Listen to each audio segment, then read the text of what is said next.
Hey, what's up guys? Nils here and welcome back to another video.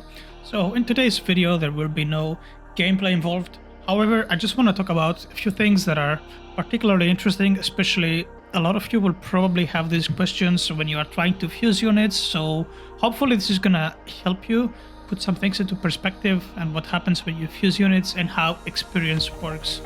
So first of all, before we dive into specifics and numbers, I just want to start from the top. So for some of you that may not know this, not every unit requires the same amount of experience to level up.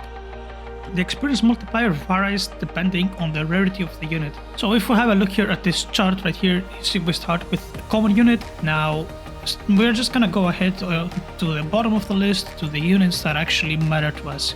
So as you can see, the multiplier for a secret unit is times 8. Multiplier for a divine unit is times 15, which is just shy from a shiny secret. As you can see, shiny secret has a multiplier of 16. Another quick thing to note is that when you turn a unit into shiny, the amount of XP that it requires to get a level is doubled. So you see secret is 8 to 16 and divine is 15 to 30. So if you guys have a shiny divine, for those of you that like to gamble your units with low fruits and you randomly got a shiny divine, especially if it's something that a lot of people do, that they gamble with level 150 divines, well, good luck leveling that because it's gonna be an absolute pain in the ass. So knowing this and how the units affect the XP multipliers, we are just gonna jump to this list right here. Now, in case there's any of you guys freaks out there who are gonna start counting how much XP you fit into a unit, this list right here is about 98% accurate. Some of the things may not be accurate down to the point, but it is very accurate and it should give you a very good idea of how leveling actually works and how much XP you need for each level. Now, the first thing that I want to say is that all of these values are in Y, since every time we max up and we feed it, you get like a 80 to 100 Y, depends. Now, max open right now is about 100 Y, roughly, with the times 2 XP event, so all of these values that we see are in Y. Now, we're just going to pick this list from the very start. So you see right here, level 220, a secret unit requires 2000.222 Y to get a level. Now, once this turns into a shiny secret, it's obviously doubled. It's 4,445 Y.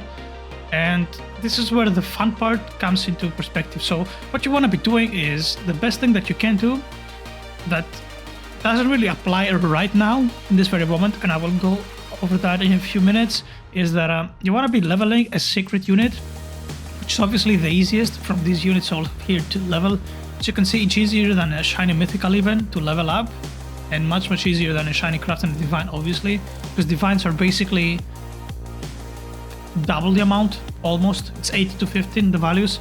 So you want to be leveling a secret as high as you can, especially if it has genius on it, and then you want to be turning it into shiny. So that way you have a very high level unit, and then you can incubate the shiny, and since it's going to be shiny, the secret is gonna store twice as much XP as a normal secret. Now, this comes into play on weeks or updates rather, like the previous update, where we spent almost an entire month on the same level cap, so people had like 4, 5, 6 max level units.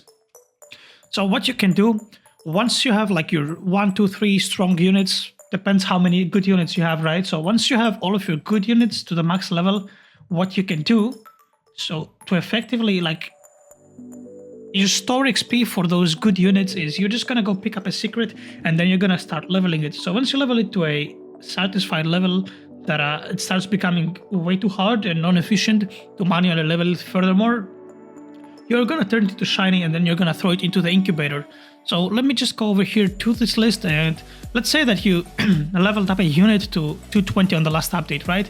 So you would level up a secret to 220, and you see right here, now the next level would require 2.222 Y to level, right? That would be very hard to do manually. So what you wanted to do is you would gonna shiny the unit, and then you see if you shiny it and then you incubate it, in just 1 day of incubation you would get 4.44 Y. Now if you went ahead and did this all the way back down to level 225, let me just do the calculations real quick because I didn't really pre-plan this. That would be 28, 37, 38, 45. So that would be basically 55 to 56 1000 Y of XP, right? And if we go ahead over here and have a look at Shiny Divine, and to level 226 requires 40,000 Y. So effectively, had you done that, you would have given one level to your Shiny Divine had you decided to fit it into your Shiny Divine. Obviously, the level gap, as you can see, from level 225 to 226 is kind of huge, and that's like where the level cap was previously. So if you continue on forward, you see, like, if you go all the way down to level 235, that is 426,000 Y. I don't know the next number. I don't know if it's a X or something, but yeah, this number is insanely high. So you can kind of tell how much XP you need. And as I said, this list is pretty much accurate for the most part. Some of these may not be entirely accurate if there's like some things that are not following the pattern, but for the most part, this is how the XP pattern works. And you can also apply this for the furthermore levels if you guys want to do that yourselves, from 235 to 250. But yeah, it's basically just to give you a good idea of how XP works and what you can do. And by that way, if you do that like at the start of every update, where you basically feed a couple of shiny secrets into your strong units, you end up getting ahead on the levels, and that way you just become stronger and you stay ahead of the curve. Now, there is a drawback to this tactic where by doing that you essentially sacrifice units, so you don't really have backup units because you just end up feeding them. But it depends on really what your plan is. And yeah, in my opinion, if you don't really have like actual good units that you should want to keep, this is the best thing to do.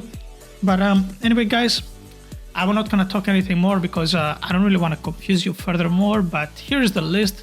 Perhaps you will find this useful when you are trying to feed units. So, you know, you're asking yourself, maybe, am I gonna feed and am I gonna get to the level, or how much more XP would it require me to the next level, etc. Here is the list, so you kind of know what's up. But anyway, guys, that was pretty much it for this one. As always, if you enjoyed the video, make sure you click the like and subscribe button, and I will catch you all on the next one. Take care.